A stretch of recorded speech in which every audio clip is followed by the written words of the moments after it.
Hey there, and welcome to a crash course in Anthem. Last week, the VIP demo launched and hosted thousands of players and showed off some basics of how the game actually plays. With the open demo going live soon, let's discuss what's going to be available to you as a player, as well as some basics and advanced things about the game. First, let's talk about the javelins you can play as in the demo, the roles they play, and some basics about them. The starting javelin everyone has is the Ranger. It's a solid all-rounder type that loves using grenades and missiles to damage opponents from mid and close range. It has a double jump, standard hovering, and short dodges for avoiding attacks. Its default melee is a shock mace that primes enemies with an electrical debuff, but we'll get into priming and detonating later. Every javelin also gets some support gear that can buff and cleanse allies or debuff enemies. As the Ranger, you can either throw up a bubble of defense that your teammates can shoot through while being defended, or a circle of offense that increases all of your outgoing damage. The ultimate ability it uses is a multi-target missile battery that can target either multiple opponents for a wide-range takedown, or focus all the missiles on one big boy for some big damage. After hitting level 12 in the demo, you should then be able to access another javelin. The Colossus is a heckin' shonker of a javelin. It has no shield, and is designed as a close-range bruiser that can soak up a ton of damage, and it still has a bunch of artillery for mid to long-range attacks if you want. Now, what I'm talking about when I say the Colossus has no shield, I'm referencing the top left-hand corner of your screen. Typically, there is a blue shield bar above your green health bar. Usually, your shield has to deplete first before you start taking health damage. But with the Colossus, all you have is your massive health bar. It's also why you have so much. Its movement, as expected, has a lot to be desired as a large javelin. It is pretty fat. It does not have a dodge, but instead has a massive shield that can hold in front of it to soak up a ton of damage. Its melee is a giant ground smash. If you hold up the shield at the same time as you melee, you will also do a single target attack instead. Oh, that's satisfying. I highly recommend trying this while you're in the air, though. You death from above and smash everything below you, and it just feels fantastic. The support choices are a taunting battle cry to make enemies fire at you, or a shield pulse that buffs all your teammates' defenses. The ultimate it uses is a siege cannon with 3 shots and a large explosive radius. The other caveat of using Colossus is you get access to some exclusive weaponry, like the grenade launcher or the autocannon. If you want to play as a pseudo-tank and spank javelin with a large health pool, this could be for you. The Storm, by comparison, is a long-range magic artillery javelin. The abilities it specializes in focus on using lightning, ice, and fire to suppress and destroy enemies, usually from a longer range. While not having any sort of double jump, its second jump is a glide that lasts for a short moment. The mainstay, though, for this javelin is how well it exceeds hovering.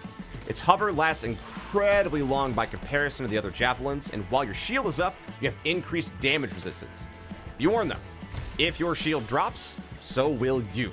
The 2 support options are a wind wall that will block enemy gunfire, or a quickening field that will allow you and teammates standing in it to have faster recharge times on all your abilities. You can unleash the power of all 3 elements with its Elemental Storm ultimate.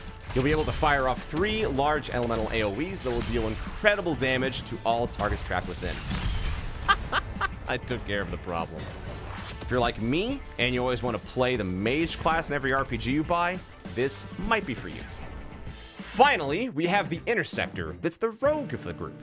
Using close-range melee attacks, shurikens, glaives, and bombs and mines, it dominates the short-range combat field. Its flight and gliding are virtually the same as the Rangers, but due to its prowess and agility, you're able to not only triple jump, but triple dodge as well, keeping control of the battlefield, all while looking stylish.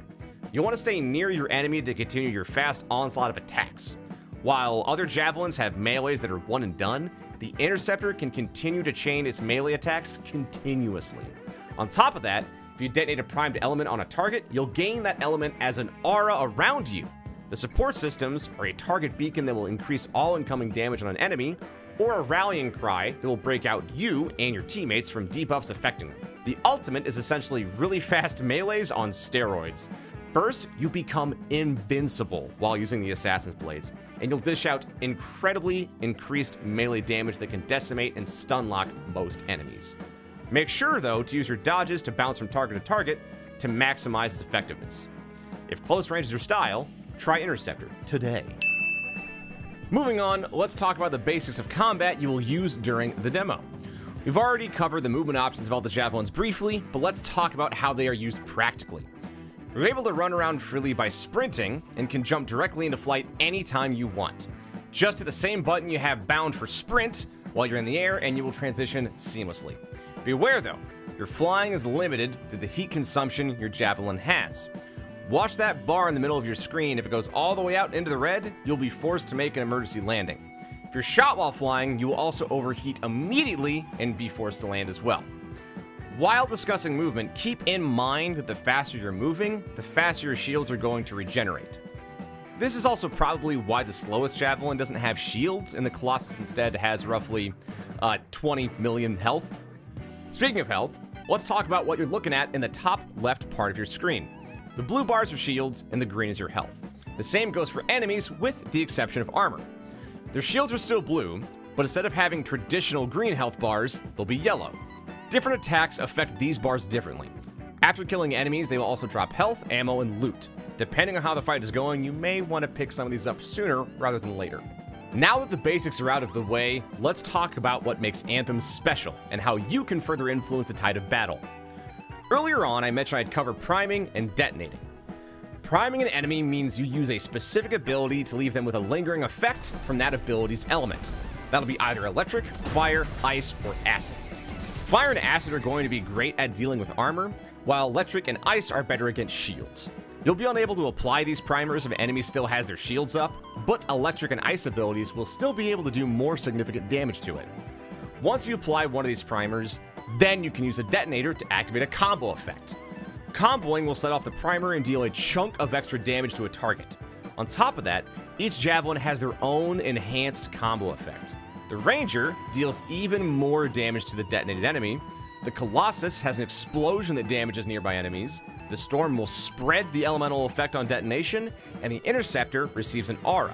I touched on that aura briefly earlier. What it will do is slowly give the elemental effect to nearby targets as you fight them. The amount of team play you can do using this with your chosen fire team is a blast. You can either bring abilities that work on their own without the aid of others to self-detonate, or work with your team to diversify all of your damage.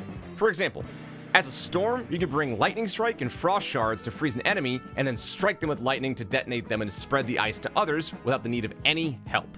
Alternatively, you can freeze an enemy and then have a Colossus smash it in the face for you.